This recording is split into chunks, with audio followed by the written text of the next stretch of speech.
England international Ben Earl has offered a fascinating insight into his view of the world's best rugby players, praising some of the sport's most dominant stars while making a bold claim about his club teammate Tom Willis. Speaking on the Hits Different podcast hosted by Danny Kerr, Earl did not shy away from strong opinions.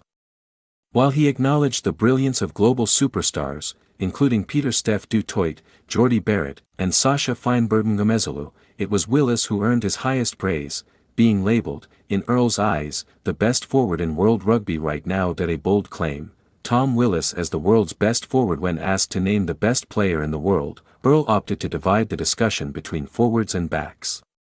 His choice up front raised eyebrows but also highlighted just how highly he rates Willis. I will say in the forwards, right now, I think Tom Willis is one of the best players in the world, Earl stated. There is, naturally, an element of bias in that assessment.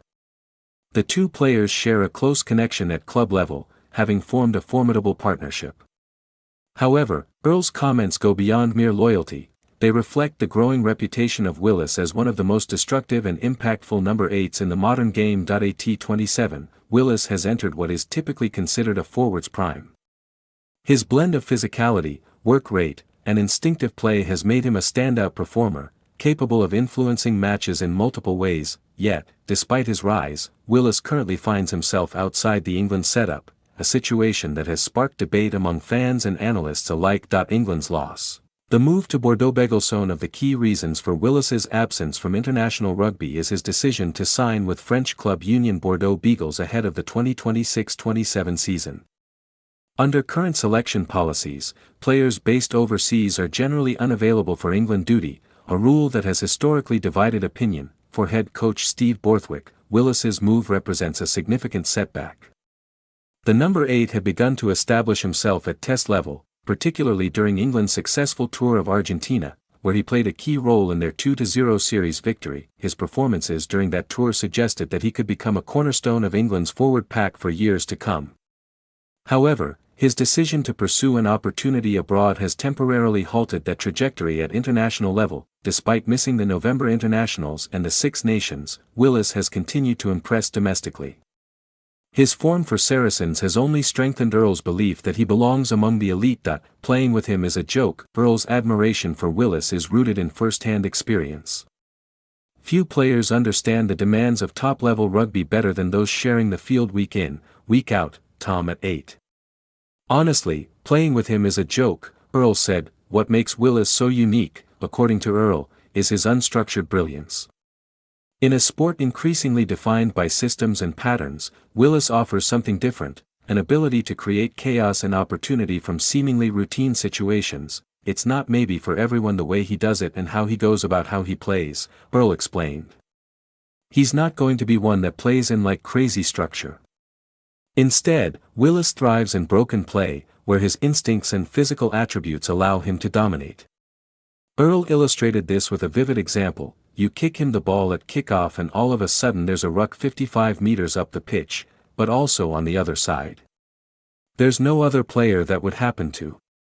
This description captures the essence of Willis's game.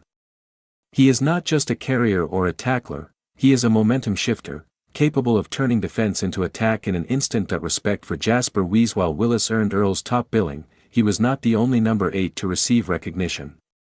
Jasper Wiese also earned an honorable mention, with Earl acknowledging the physical challenge he presents. You see him on the team sheet in the back row and it's a bit like, it's going to be brutal, Earl admitted. Wiese has built a reputation as one of the most aggressive and confrontational forwards in the game.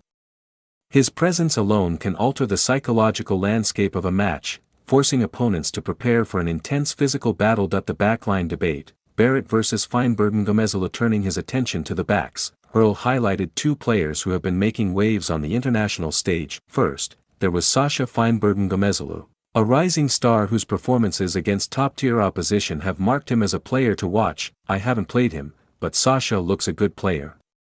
Against the best teams, he's performed, Earl noted. Feinberg-Mngomezulu's composure, skill set, and ability to deliver under pressure have drawn widespread praise, and Earl's comments reflect a growing consensus about his potential. However, he also pointed to a more established figure, Jordie Barrett. Everyone talks about Jordie Barrett and I don't think I've ever seen him have a bad game, Earl said. Barrett's consistency is perhaps his greatest strength. Whether playing at full-back, center, or fly-half, he brings a level of reliability that few players can match. His absence during parts of the autumn internationals was keenly felt by New Zealand, underlining his importance to the team. You saw where the All Blacks were in the autumn missing him, you could see how important he is for his team, Earl added. Building the perfect back row. Earl then turned to a hypothetical exercise, selecting his ideal back row combination. While he currently occupies the number 8 position for England, he had no hesitation in placing Willis at the base of the scrum, Tom at 8, he confirmed, reinforcing his earlier praise. For the flanker positions, Earl faced tougher decisions. At open side, he opted for a familiar name, Sam Underhill. There's a couple, but I still think Sam Underhill, Earl said. When I play with unders, there are noises on the pitch that come out of the opposition's mouth when they get hit where you go, oh geez. Underhill's defensive prowess has long been his calling card. Known for his ferocious tackling, he has the ability to dominate collisions and disrupt opposition attacks. Earl did acknowledge the quality of Ardie Savea, widely regarded as one of the best players in the world. However, national allegiance played a role in his final decision. Ardie Savea would be right up there, but just because I'm English I will say Sam, he admitted. The standard bearer, Pieter-Steph du Toit at blindside flanker. Earl's choice was unequivocal. Pieter-Steph du Toit. He's freakish in everything he does, Earl said. There's no weakness in his game. Du Toit has long been regarded as one of the most complete forwards in rugby. His combination of size, athleticism, and work rate allows him to excel in all aspects of the game, defense, attack, and breakdown. Earl's description of Du Toit as the standard bearer of match involvements is particularly telling.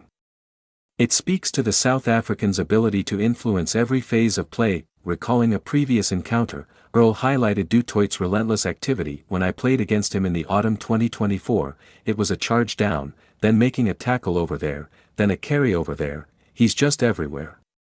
This level of involvement is what sets Du Toit apart. He is not just effective, he is omnipresent, constantly impacting the game in multiple ways. What it says about modern rugby. Earl's selections provide a snapshot of what defines excellence in modern rugby. Across both forwards and backs, certain themes emerge: versatility, players like Jordie, Barrett and Du Toit thrive in multiple roles. Consistency, the ability to perform at a high level week after week is invaluable. Physicality, forwards such as Willis and Wiese bring relentless power. Game-breaking ability, players who can change momentum, like Willis and Feinberg-Mngomezulu, are highly prized. These qualities reflect the evolving demands of the sport, where players are expected to combine traditional strengths with modern skill sets. The bigger picture for England. Earl's comments also highlight a broader issue for England: the challenge of retaining top talent within the domestic system. Conclusion. Ben Earl's candid reflections offer more than just a list of top players, they provide insight into how elite professionals view the game and each other. His endorsement of Tom Willis as the best forward in the world may spark debate, but it underscores the impact the number 8 is having at club level. At the same time, his praise for established stars like Pieter-Steph du Toit and Jordie Barrett highlights the standard that all players aspire to reach. Ultimately, Earl's selections reveal a deep appreciation for the qualities that define greatness in rugby: power, skill, consistency, and the ability to influence matches at the highest level.